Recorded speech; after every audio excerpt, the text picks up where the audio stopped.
I'm Dr. Connie. I'm your host of Mind Your Health podcast. I share my unique perspective both as a practitioner and a patient battling autoimmune condition for over 25 years because I had to figure things out on my own, and my education and my practical approach as a patient allows me to truly integrate it so that you can be whole and the burden of sick care is no longer your own burden to carry. And this is what we help you with in this podcast. Hi, this is for those of you who starting to feel like your efforts that you put into your wellness and your health is really ineffective, whether it be a diet, an exercise, or a program, or following a specific Instagram influencer, or even a doctor. It feels ineffective and heavy. You do all the things so right and you try so hard, but it's starting to feel ineffective. Everything is plateauing. If that's you, it's very, very common because the results do not match up with where you want to go. Especially if you're not aligned with the identity of that person who is achieving that goal. And I will explain this to you. And, you know, if this is you, it's not your fault, right? We're all I'm a type A. I'm a go-getter.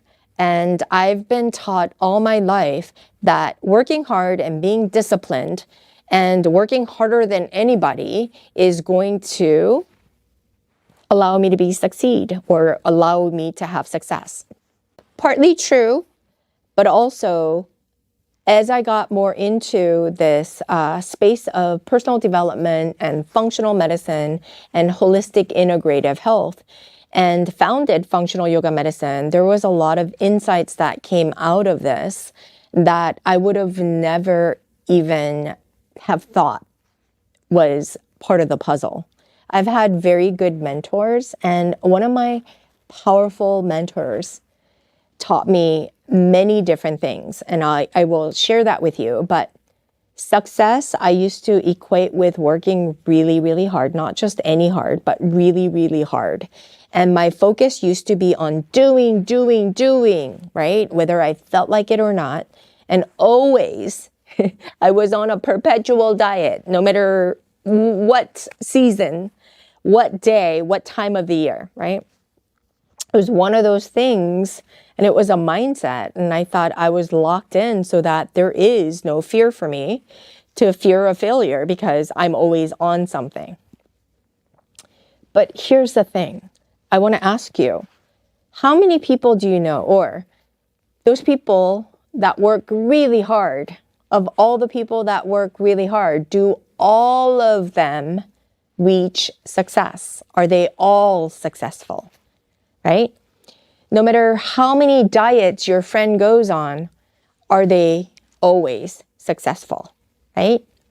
As many friends that you have that go on a workout regimen, especially during New Year's, and they go on this kick, are they successful because they work really, really hard? Or do they kaput after a while? I want you to really sit and think about it. And so I really want to challenge the thing that we believe that in order to be successful, we have to work really, really hard, right? And I told you about my mentor, and I really learned this the hard way. And my reason for working hard wasn't to be successful. I learned later. I thought I wanted, who doesn't want to be successful? But I was tied with the identity of myself as somebody who is broken and not good enough, is why I had to work hard just so I can be on the even grounds with everybody else. So I had this major confidence issues and unworthiness in the back of my mind. And from that place, if I'm being that person who's trying really, really hard, do you think she's going to always achieve what she aims to achieve? No, she's going to hold herself back. Because there's a story with a flea, right? There's a flea stuck in a bottle, and down at the bottom with the open top, the flea would pop out and jump out every time.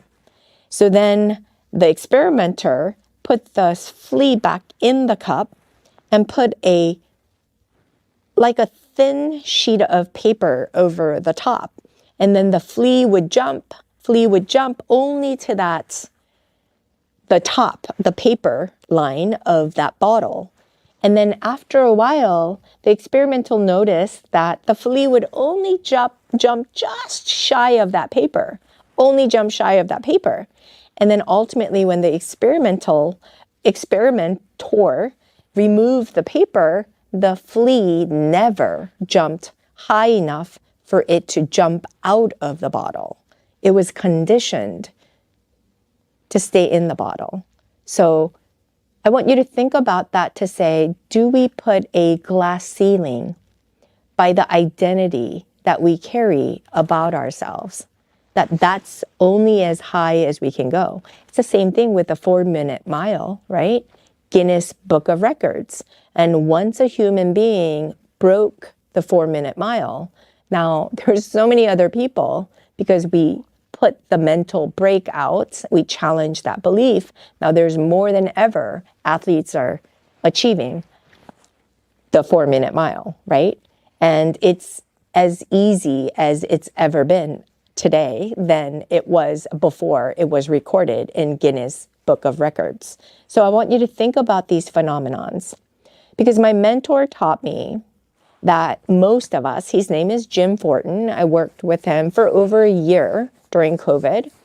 And he taught me something so profound. It changed everything about the way I look at my health, my business, and everything that I do.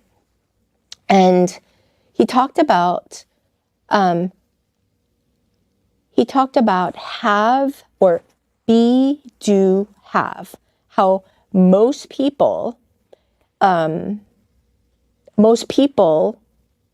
think that if they have the money, if they have the dream job, dream car, right, then they will do the thing they need to, and then to be the person that they want to be. So they they must have the skinny body, the good income, good job, all the conditions that they're seeking to do the thing that they need to be the person that they want to be, right? But he was saying that's exactly a recipe for failure. Instead, you have to start thinking in terms of be, do, have. That your identity that you hold about yourself needs to shift and change first. And you start to think about who do you want to be, or who do you have to be to achieve that goal that you're seeking out to be? Who do you have to be 20 pounds lighter? Who do you have to be to earn $500,000 a year? Who do you have to be as healthy as possible? Who do you have to be to do a full marathon? You have to be that person that you aim to be.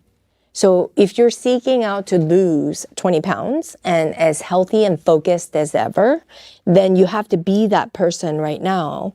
And from that place of alignment, then you start taking action. What do I mean by being the person? Because that used to stump me like nobody's business. Like, what does that even mean? Well, first of all, I want you to be aware of who you're being when you're taking your action right now, right? Because, for example, who I was being was somebody who is not worthy, trying really, really hard to achieve goals. And so what I was producing is somebody who's never going to achieve the goal because she's not worthy. And that was the identity I was holding for myself. Let me give you another example that might be, and that was profound. And Jim Fortin, my mentor, said this to me. He said, let's talk about Oprah Winfrey. Love her. But she's been on yo-yo diet for as long as we all can remember. Diets are good. We lose the weight and then we all gain it back. We lose the weight, gain it all back, right? We have these transformative stories, right? This is because the identity that she holds about herself is one where either she's fat or she's obese or she's the type of a person who can't lose weight, right? When you look at yourself in the mirror and you feel like, I'll never lose this weight. Just like I used to think, I'm broken, I'm unworthy, I'm never going to get well. Well, that's going to be the identity that I bring to the table. And from that place, no matter what effort that I take, I'm never going to get well. No matter what effort Oprah tries, she might lose the weight, but the identity shifts back, starts eating again. It comes right back to the identity she holds, right? A smoker smokes because they're a smoker in their identity. I'm a non-smoker, but I wouldn't even think about smoking, right? That's the difference. I come do yoga because I believe I'm fit and I'm healthy. But there's some people that are intimidated by yoga, and that's the very reason why they should come and do it, right? It's the identity that holds us and locks us in. So I need you guys to shift the identity by being the person. How I do that best, and the way I used to coach my clients, was to form an alter ego, right? My alter ego is Chloe. Chloe can do anything. She's daring, she's confident, she's worthy, she thinks she's all that and some. And so when I need Chloe's help, then I just become Chloe, who is perfect at everything. She is unapologetic. She is so perfect in her imperfections, and she owns it. And she owns her inner power, and she does anything and everything. She doesn't shy away. She's very confident. She goes after what she wants.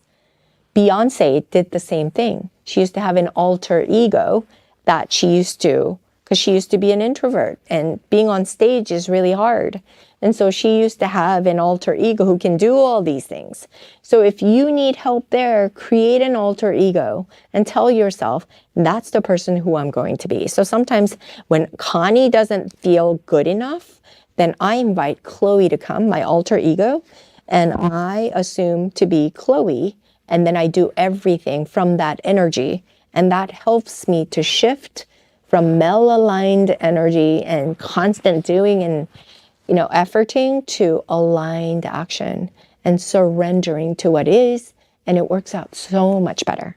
So the solution is aligned action, not just taking action, but aligned action. It's a lot more strategic on your end to really go to that place of being first and bringing that energy of intention into who you're being and how you're showing up to really manifest the result and the outcome that you expect to see. Otherwise, my friends, no matter what you're seeking, that's going to be your glass ceiling, just like the flea example. That's going to be the ceiling that you limit, and just by you holding the identity of the being, the person that you are right now, frustrated, broken, not good enough, 20 pounds heavier, that means you might tell yourself, oh, I'm just big boned. I'll never lose this weight. I was born this way. I've never been skinny. I've never been toned, right? We tell these stories without even knowing that we're telling these stories in our heads. And we believe it without even questioning the validity of what they are. And so, number one thing you have to know is the mindfulness, cultivating mindfulness and being fully aware of what's happening on the inside, right? This work isn't easy, and it was the hardest thing I've ever done. In fact, it was so hard, but so practical and so profound that at first round, I just boohooed it. And I was like, what the hell? It was such a brand new way of thinking about it. But I knew that something was holding me back, and it wasn't my efforting, because my efforts were there. My discipline, nope, my discipline was there. And I can probably outwork most people. And so, but things weren't working out in the way I wanted. And then I found the root cause of my symptoms that lied deeper than anything. And since doing that work, I've uncovered a lot of the trauma, the small T's and the big T's. They call those for small trauma, like micro traumas, with the big T's. And I've done that through cultivating self-awareness. I am constantly feeling into my body. I'm constantly feeling what I feel. Before, I used to just subconsciously react to some people and just be heaving mad and, and do all those things. But now I'm better about sitting with how I feel and reassessing why I feel the way I do, and then really trying to neutralize the anger, the fear, the anxiety I might have sort of brewing up within me, to really captivate it and to neutralize it and journal it out before reacting. And it provides me with such an aligned sense of self. And I really look in the mirror every single day now. And when I look, I used to just see the flaws. And now I can look at myself and just really understand the true effort and aligned effort that I took that day. And I can really honestly be proud of myself and the efforts that I produced, because the efforting before used to be just do it until I can't do anymore. But now it's more aligned action and efforting, where everything that I do is aligned with the bigger vision and goal that I have. And I know sometimes this aligned action is not quite what I want to do. But when I look at the vision of what I want and I step into the higher version of myself than I am right now, by being that person and stepping into it and really owning that identity, it really changes and shifts my energy to where it shows up in the work that I do. So I hope you did resonate with this message. And remember, if you are not feeling like your efforts are not paying off and it's not as effective as it should be, this is really something I want you to lean into, because this is what I utilize in all the work that I do in functional yoga medicine. In the patients that I see in functional medicine, physical therapy, as well as all the yoga students and teachers that I coach here. So I hope it's been helpful. This has been my pleasure, and I hope to see you guys all next week. Thank you for listening to the Mind Your Health podcast.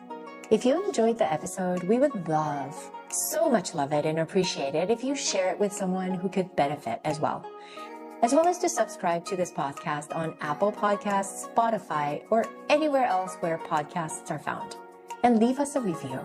We would be so grateful, and it helps us to reach more people just like you, so you can become more empowered to enjoy longevity and health. You can follow me on TikTok, Instagram, and YouTube at Dr. Connie Chung. And of course, you can subscribe to this podcast for a new episode every single week. Thank you again.